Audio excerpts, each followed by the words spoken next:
Hello everyone, we're going to be taking a look at the Strike 7 keyboard from MacHats. This is part of their Cyborg brand, and here it is. Also follow me on Twitter and Facebook. All the links will be in the description. So, sorry about me not using a tripod. I just think it'll be easier for me to get around the keyboard for you guys. You guys can see more without having to cut off the video and in and out, in and out. So here it is. Here's the keyboard, and personally it's the best gaming keyboard I've ever owned. So that's not gonna be everybody's opinion.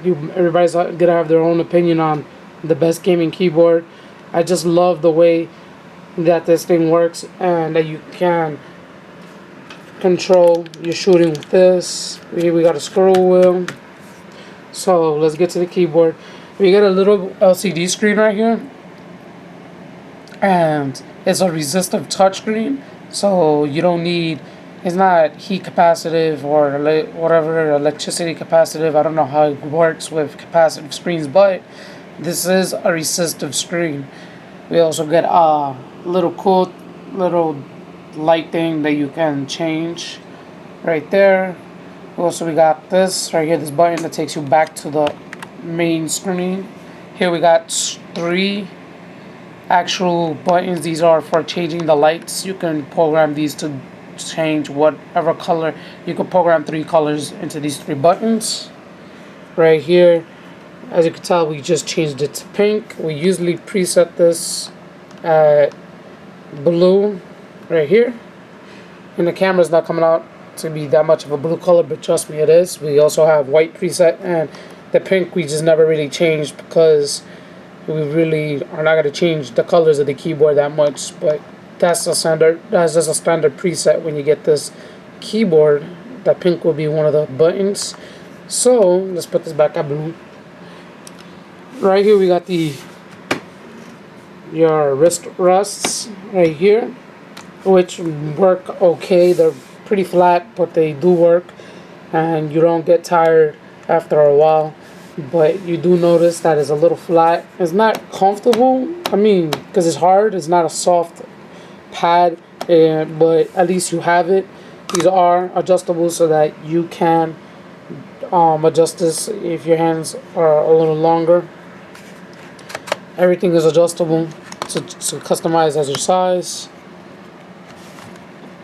So there you go. I'm not even going to bother with this because it's just not really going in. Sorry about the wires. It's just haven't done any cable management yet. Right here we got the other wrist rest we can adjust. It also has a scroll wheel. I think I mentioned that already. And this sniper button that everybody calls. You probably use that for any other gun. I haven't really tested out that game, but there you go. Here we got some programmable keys right here in the side, M3, M4, M2, M1. We also can use these as a control, home, and some other buttons right there, back button. We also have more preset buttons right here. Not really presets because you really can't change these buttons, but here we got to turn off the microphone if you have one on. Turn off mute the speakers, because this does have ports in the back. Here's how you control the volume on your computer. It's pretty flimsy, like it can break.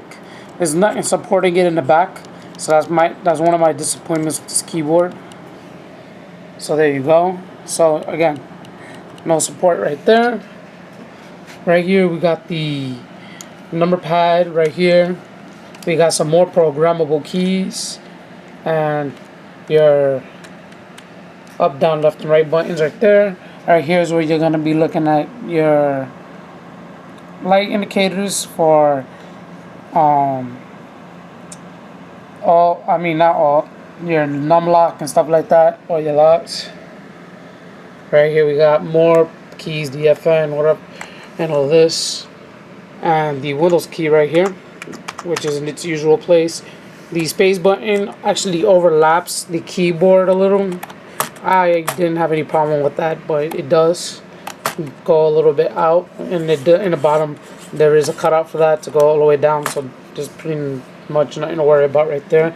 We got the Strike 7 logo on the front. And this whole keyboard is made out of a soft finish. Almost like a matte. And it does attract a lot of debris. And it does attract a lot of unnatural oils. Or if you just ate and you didn't wash your hands immediately, you'll probably get this. So again, even right here, I didn't eat before I did this review. This has naturally got dirty, so it does get dirty, and you will need to wash it. So that's one of my other downers. Here, in the other part of the keyboard is has that same finish all over the keyboard, except for these parts right here, they're like plastic. So let's actually get to the screen right here, which is why I think everybody's here for. This screen right here is a capacitive touch screen. You can do a lot of things. This basically like a little computer that launches a lot of features, which is pretty cool. You're gonna need this button every time you click one of these to go back to this screen. So right here, if we click here, we got a launcher. We can preset launches right here to whatever we want. Google Chrome and Firefox, any apps, and this would be your pre-launcher for pre-launching apps without actually going to the computer or touching the mouse. So again, we have to click this to go back. We got the music, so if you're playing music, you can pause and everything right here. We can leave it right here and always be able to pause the music. Only from what I can test, it works with Windows Media Player. Here we got the volume control. Let me go back there. Pretty much doesn't work with Windows itself. The only thing I can guess is this is for the ports in the back. This gives you 2 extra USB ports in the back of this screen. So there is a USB hub right here and a microphone and headset port, an extra one. So pretty cool. Let's go back.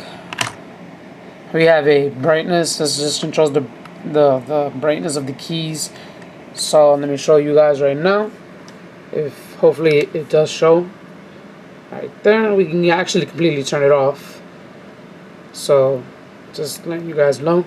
Here's some colors that you guys can see: red, orange. Hopefully it does it. Green, which it looks really sick. I like the green, but blue is my favorite color, so that's why I have it right there. Some other colors and pink. So there you go. We'll leave it on green for now. We can change the colors with that same setting. Right here we got the clock. We have an analog clock, or we can change it to digital. Right there. We have a timer. So if you want to time yourself to see how long you've been playing, that's playing video games, that's how you do it. Or time anything else. Right here we got a timer, another timer. This is a Windows lock. I don't know what this really does. I've never really figured it out. I don't know if it locks Windows. I'm gonna test this out right now. Doesn't really show anything, doesn't do anything, but if you guys know, please comment below. Tell me what that does. Right here we got the settings key. Just change default settings. Here we got some Mac aids. I don't even know what this is for. I'm not a gamer, guys, so if you guys know anything about gaming that I just missed, please comment below. Here we got the journal. So if you guys want to type something, let's go back into there. For some reason, we have to go like this, and we start typing. And the last key, which is our TeamSpeak. I guess this is just if you're in a chat room in a game, you can do that right here. Pretty cool. The keys itself are not that nosy. Right now I'm just banging on the keys, but natural typing. Let me stop talking so you guys can hear it.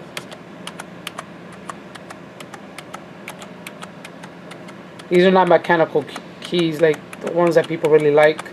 There is a little bit of a click to it. So there you go.